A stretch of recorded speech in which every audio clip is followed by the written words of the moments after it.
All right, my friend, welcome back into day 28 in our 40-day walk through Abraham's life of faith, looking for clues to help us understand what our own walk with God can be like, even if, like Abraham, we're just one of God's messed up friends. Today, let's look for further insights into today's reading. I showed you my greens, and there's a lot of them today. So that puts me in a good mood. I'm enjoying it. Looking at Genesis 21, 1 through 7, where there's a new arrival to Abraham and Sarah's camp. Of course, it's Isaac. His name means laughter, and the laughter was once a laughter of ridicule and scorn, and today it's a laughter of celebration. Look what God has done. And so, you know what, today I want to actually zero in on Sarah a little bit. And I also, let's follow her path. And then let's also think about uh, uh, celebrating what God is doing in our own life, even when our story is not yet finished. All right, so let's look at it. We won't linger here long, but first thing first, I got my reading guide open here, and I'm thinking about this is a great, useful question here to help us reflect a little bit. Using the timeline I've included here in the reading guide, let's track Sarah's emotions at the milestones in the story. This is Sarah's life of faith too. It's not just Abraham's life of faith. So let's follow her like if this were the stock market, following her emotions as she rides through this life of faith. So I got the reading guide open. I put a little timeline here in the story, starting up here at the top. This is Abraham's life. He was born in Ur right there, and she was born 10 years later. All right. And then, so if we think about it, track Sarah's emotions here. Well, life's pretty stable, but then picture your Sarah it's this moment right here where you're leaving the familiar. You're leaving, as we learned about Sarah, she's leaving her father and her family too, right? And because God has come to Abraham and said, it's time for us to move. We're leaving and we're going to, and we don't know exactly where, right? Just stop for a second and picture that. Have you ever had to go through a big move in your life? I'm talking about, what about a physical move, And even if you try to imagine what it's going to be like, you try to plan, but there is this level of uncertainty, isn't there? And then there's the stress of getting yourself and everything you need, packed up and out the door. And that's you wonder for Sarah, right? It's a mix, as we saw from Abraham in his conversations earlier a few days ago. It's a mixture. On one hand, there's enough faith to trust and say, you know what, God's asking us to go, we're going to go. But then, there's the butterflies, right? There's the uncertainty. Abraham definitely felt that. He was worried about who he would encounter along the way, and what if the natives weren't friendly, right? No doubt Sarah has some of those same pressures, along with this lingering reality that now, they're getting up there in age and they haven't yet had a child. And it's something Abraham, as we have learned, desperately wants. And Sarah wants it too. That's a focus of their life, and it's an empty place. And so while they're moving from Ur to Canaan, they're also moving through a journey of wrestling with God, hearing the longing of their heart to have a child, especially a son, to kind of carry on their legacy. And so far, God hasn't allowed that to happen.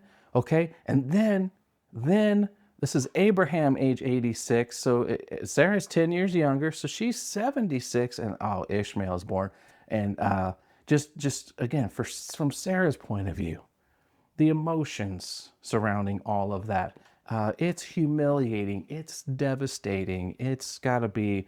We've seen from her already the mix of shame, anger, blame. This is a low point.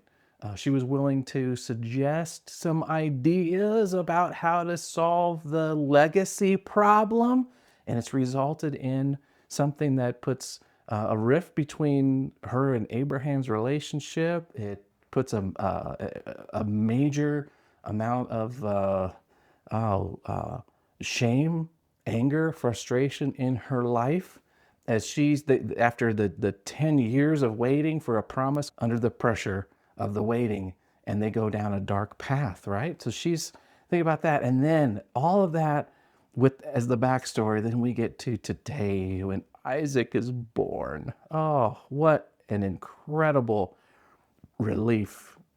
Abraham's 100, she's 90, and she's laughing, holding this little bundle of joy. You've ever experienced holding a newborn baby? It's incredible.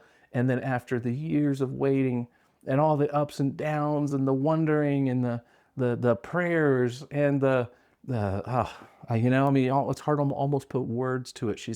Imagine what she's feeling, right? So as you read this, I'm going to encourage you, I challenge you to really think about answering this question for yourself. It's your own inference here, right? How do you think she feels today and how she felt along the way? She declares, she makes this strong statement up here, right? She declares, God has brought me laughter. And so that declaration, there's a certainty, there's a conviction to it, there's a stability to it.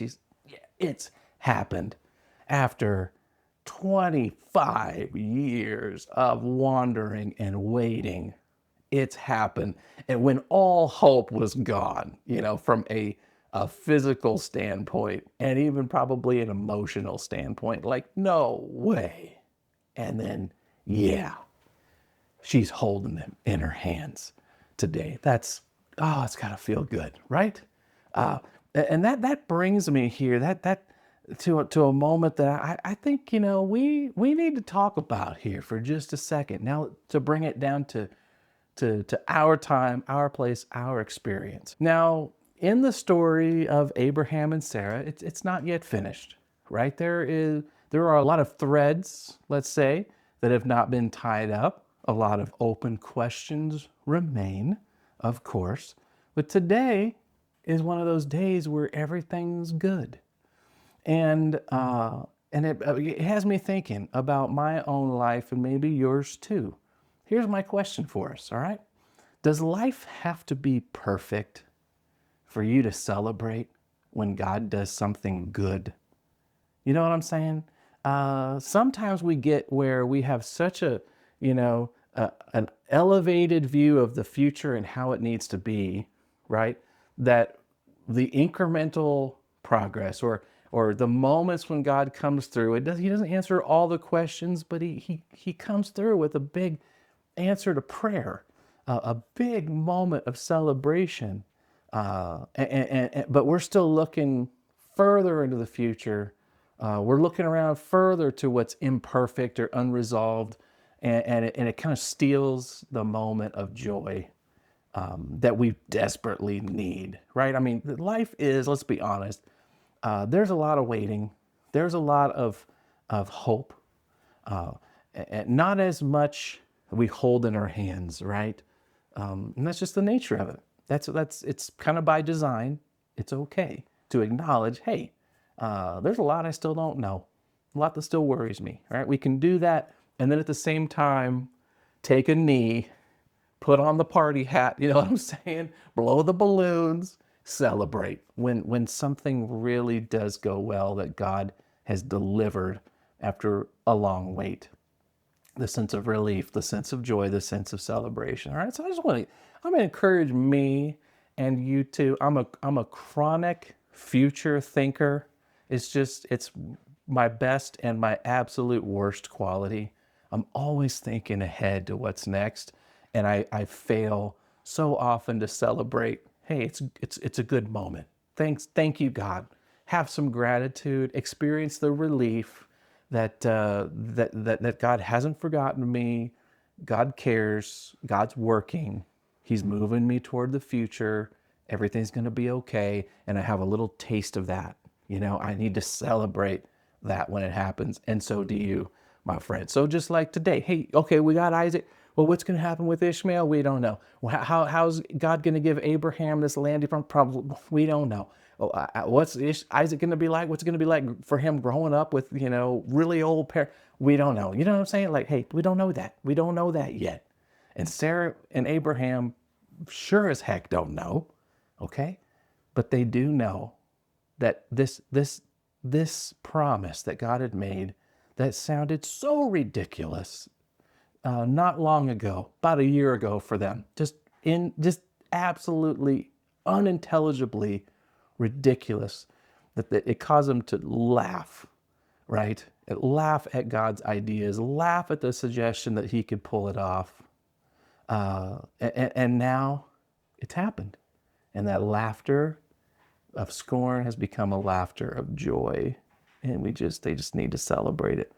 And you do too. There's a proverb that says, hope deferred makes the heart sick, but a dream fulfilled is a tree of life. That's Proverbs 13:12. We live, my friends, if we're walking the life of faith in this world, we live with so much deferred hope. We really do. Doesn't mean we don't trust God, but we have a lot of trust, and we hold a little evidence in our hands. We get a little taste. And that's, again, it's okay. It's by design. So when hope that's been deferred finally pays off, oh man, we got to celebrate. And we got to look when God has done that in the lives of people around us, and we got to celebrate that too.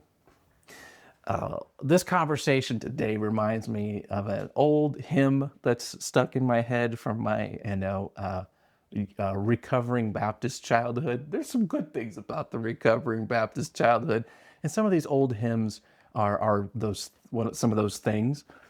So the language of this is old, but the message behind it is so beautiful. So let me read you these words. The old hymn is just called "Be Still My Soul." Okay, so look past the old school language and hear some beautiful heart. It goes like this. Be still, my soul, the Lord is on thy side. Bear patiently the cross of grief or pain. Leave to thy God to order and provide. In every change, he faithful will remain. It goes on to say, be still, my soul, thy best, thy heavenly friend through thorny ways leads to a joyful end. How about a few other lines? Be still, my soul, thy God doth undertake to guide the future as he has the past. Thy hope, thy confidence, let nothing shake. This is the line. All now mysterious shall be bright at last. Isn't that great? So perfect.